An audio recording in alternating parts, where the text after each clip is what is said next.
te ci sénégalais yi li nga xamante ni tey jii ci la ñu war a investir mooy suul monstre bi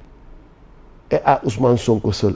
ne peut pas enterrer le monstre il faut que comme ni mu koy waxee ñi ëpp ci sénégalais yi dugal ci seen loxo. xeex bi jeexagul. mais xeex bi day soog a commencer di. Okay. Pour man le vrai combat c'est de transformer ce pays c'est ça c'est ça tey jii donc la sénégalais yi war a gën a taxawaat surtout yéen waa Pastef tey ngeen war a gën a taxaw des fois j'entends des querelles yu ñàkk fayda yu ñàkk xorom ay weranteeg ay awma lii ak joxuñ ma lii ak loolu arrêtez ça.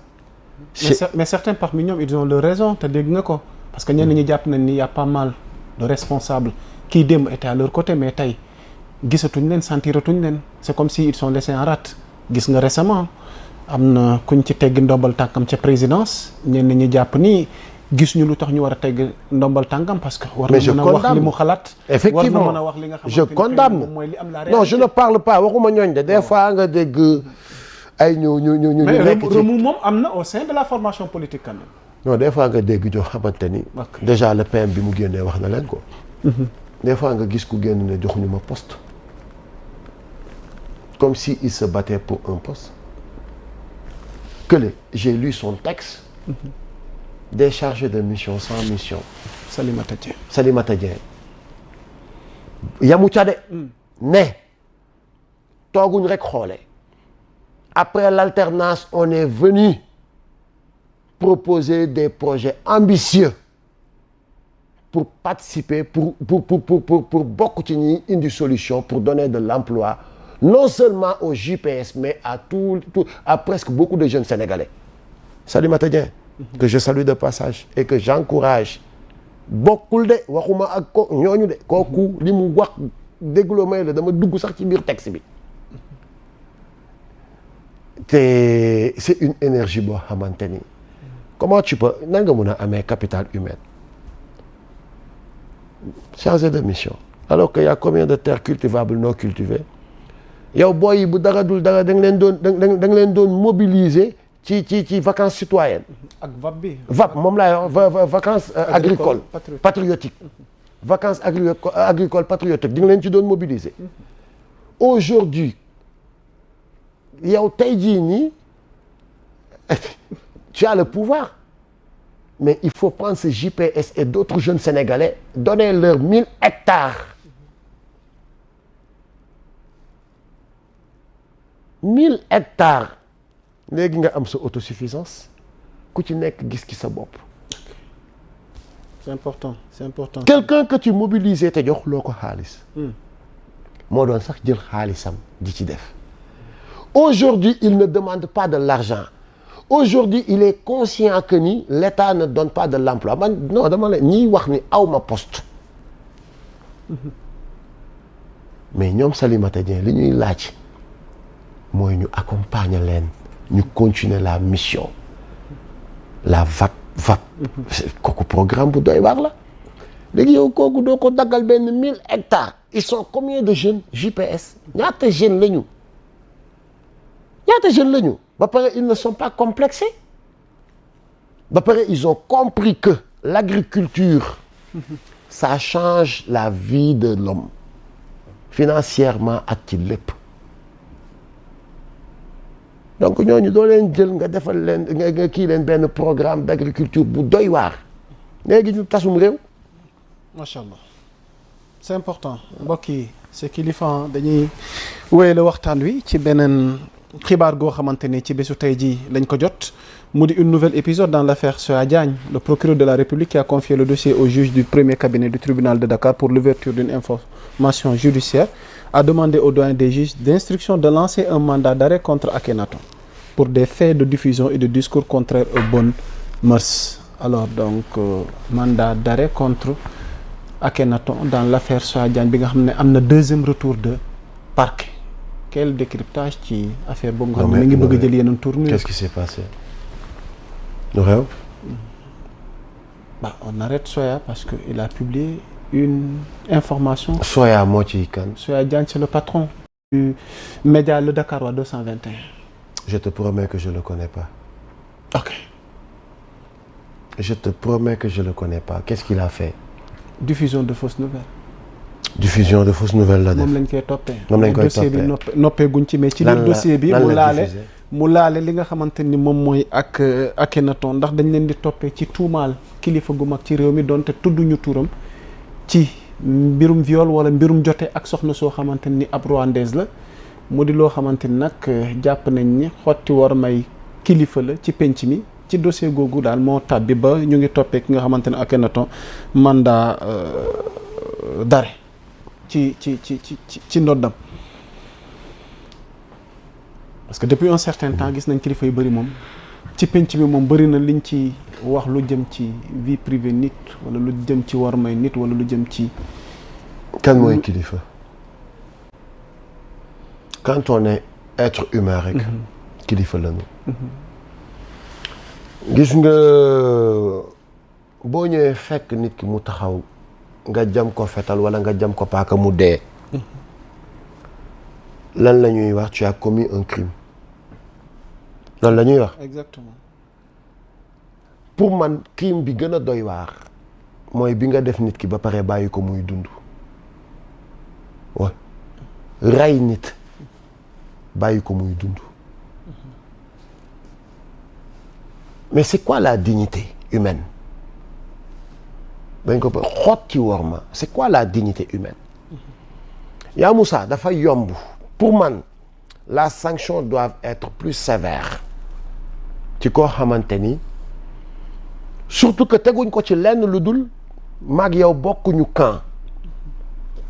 teguñu ko ci lenn boo ne boo ko yow APR nga man Pastef la dinaa fexe ba xotti sa worma ci digg penc mi après def la nit bu ñuy xoolee benn mbir loolu lañ ci jublu loolu moo gën a graaw moi je préfère que tu me tues nga ray ma jóge fi éliminer wu ñu ne dee na mais tu me laisses vivre ak benn tuuma boo xamante ni foo romb te ay sos la ay créer la ay fabriquer parce que loolu ñuy wax mënuñu fexe ba indil la ay preuve mënuñu ko prouver mais ils ont li ñu naan seytaane waxul dëgg mais yàq na xel yaa Moussa góor jigéen la nga jéggal ma tu m'excuses du terme faut tourner ti boo taxawee di kii sax ñu ne non day est-ce que gaañ bi du dëgg est-ce que newul di nëbb li nga ko waxal noonu góor jigéen moo tax muy dëgërlu c'est très grave ça on joue pas avec la dignité humaine la sanction doit être plus sévère nañu bàyyi nit ñi xotti worma ñu leen di def sanction yu ndaw ku yàq deru doomu aadama dañ la war a sanctionner une sanction boo xamante ni égale à ku ko rey désormais dañ ko war a classer sax ci crime parce que crime dëgg ngi noonu sa waay kooku foo koy fóotatee way non maa ngi jéggalu dugg na fii génn fii te ku ci génn di jéggalu del seet dafa naa nooy ci lii laa juum waaye la ca des sax bon dëgg la ils ne sont pas sincères kaso la ñu ragal ku ci génn di jéggalu rek parce que il a peur d'aller en prison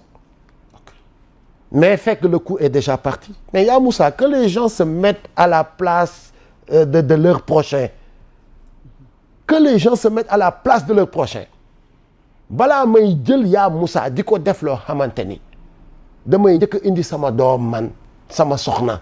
samay mbokk sama njaboot mais pourtant man maa ngi waaj a def lii yaa Moussa après comment il va regarder sa famille soo fa tegee sa bopp rek doo ko def comment il va vivre désormais dans la société il faut avoir un mental très fort te mental fort boobu du ñëpp lenn moo lay mën a dimbale mooy que tu sois une personne quitte avec sa conscience parce que man par exemple quelqu'un comme moi man li ma njëkk a régler moi je n'ai pas de compte à rendre à personne à part ma conscience et le bon Dieu. Only God can judge you. Yes. Okay. ak beneen bi mooy on ne peut pas plaire à tout le monde ak beneen bi mooy yéen la rek ku taxaw naan kilifa daa baax maa la ko gën a xam si c'est vrai da ngay wax rek lu la neex wala di wax rek di ma juger peut-être selon yow da ngaa baax rek di ma juger ci sa mbaax ku taxaw aussi di ma ne kilifa dafa bon da ngaa bon di ma juger rek ci jàpp ni man tam damaa bon. ku taxaw ne c'est un corrompu c'est parce que tu es un corrompu moo tax nga jàpp ni man tamit je le suis. sàcc la ku nit ki daal boo koy juger rek c'est parce que dama jàpp ni da nga ko tibb ci sa bopp. jàpp ne il est comme nous tous il est comme moi ñëpp a yem ñun ñëpp a yem fii da ngay dégg sax gars yi di la ko waaye fii daal ñëpp a yem ku yeyul yaa ngi boxam ñàkk jom yéen a yéy di boxam y a des gens yoo xamante ni même de leur tombe ils vont rester intègres wallahi azimul karim macha allah an ku yeyul yaa ngi boxam yéen a yéy di boxam yéen a ñàkk jom di yéy di boxam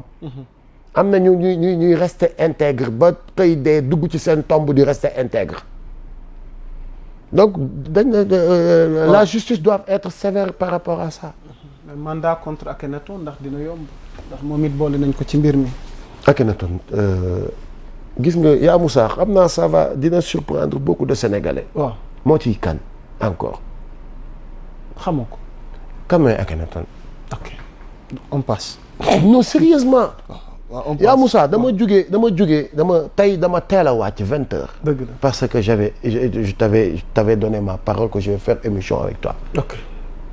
sama bureau laa jugee. j'ai même pas eu le temps de fouiller l'internet. ndeysaan dama jugee sama bureau direct ñëw fii ci yow. dëgg la tey dama la koy seedal parce que amoon nañ protocole amoon na lu ñu waroon waxtaane waaye lii daf la dab ci diggante bi ndax xibaar gu ñu jot ci journée bi la. mais on va essayer d'avancer mais daf mel ni dossier Azer bi nag Thierno Alassane lâchewul parce que il vient de nous informer qu'en sa qualité de député à l'Assemblée nationale il va déposer une plainte ce jeudi 16 octobre à 10 heures auprès du pôle judiciaire financier dans le cadre du marché d'électrification rurale attribué à AOPO EPC par l'Azer ba tey feuilleton bi de continuer Thierno Alassane Jean-Michel Sène alors épisode boobu ba tey nit ñi noppeeguñ ci yow sa njàngat bëgguma la coroxaan loo ma bàyyi la nga naan sa café waaw ma ne ko ci Thierno grand bu il était très bien parti ndeysaan xalam demoon na benn waaye Thierno tu sais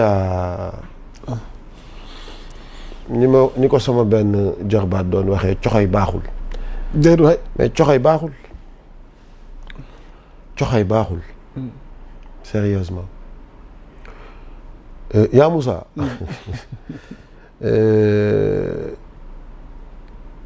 nañu bàyyi la justice mu def son commentaire nee na daf koy yóbbu justice ok mais ngalawaay bés bu dossier bi demee justice parce que justice boo xamante ni dafay taxaw di jàkkaarloog le premier ministre je pense que ni Thierno bés boo demee justice nga am dëgg dina la ko jox bés boo fa demee tamit nga yegg fa amuloo dëgg dina la ni amuloo dëgg ngala bu boobaa génnal nga amuma dëgg waaye di nga génnaat ma ni waaye seen justice la bu doon seen justice la bu PM dugalee recours am boobu dinañ ko kii rabat d'arrêt bi donc c'est clair que ni foofu rek laay waxee qu'il ait l'honnêteté parce que tamit Sénégal lañ nekk il est dans son rôle moi je préfère lii laa doon xaar il ne devait même pas sax indi ko mu nekk un débat public surtout que yow yàlla may na la nga nekk député nga mën a porter plainte tu n'es pas un citoyen ordinaire fallait commencer par ça na dem justice na ko yóbbu mais ngalla waay su fekkee Jean-Michel moom moo amul dëgg moom xam na li koy xaar parce que le PM ne badine pas ak ay yëfu caaxaan il l'a dit sérieusement waaye Thierno yow tam ngalla waay boo amul dëgg taxawal nga ne Sénégalais yi je ne mérite plus ngeen may déglu d'ailleurs je pense que sax est-ce que ñu ngi lay déglu mais taxawal wala nga retirer sa kaddu ci espace bi xam ni toi tu n'as plus droit à la parole nga teg sa kaddu ci point mort loolu kese laa lay demander. c'est important alors kilifa gi 2 points balaa ñuy yëkkati jotaay waxtaan wi benn bi dañ koy jagleel sa njaboot originel ndax bëgg nañ am sa xalaat ndax ñu bëri defe nañ ne xëy na fonction yu bees yi nga xamee tax na intéressé woo dof rap wala hip hop intéressé tu la mais dafa am question gu fi nag ñu bëgg ci am sa xalaat mooy fan yi clash am na diggante Dip ak ki nga xamante ne moom mooy Ngaaka mu mel ni kii mi ngi défendre pouvoir bi kële mi ngi défendre opposition bi noo gisee tey game bi ni mu yënguwaatee ni ci ñaari figure yi nga xamante ni bokk nañ ci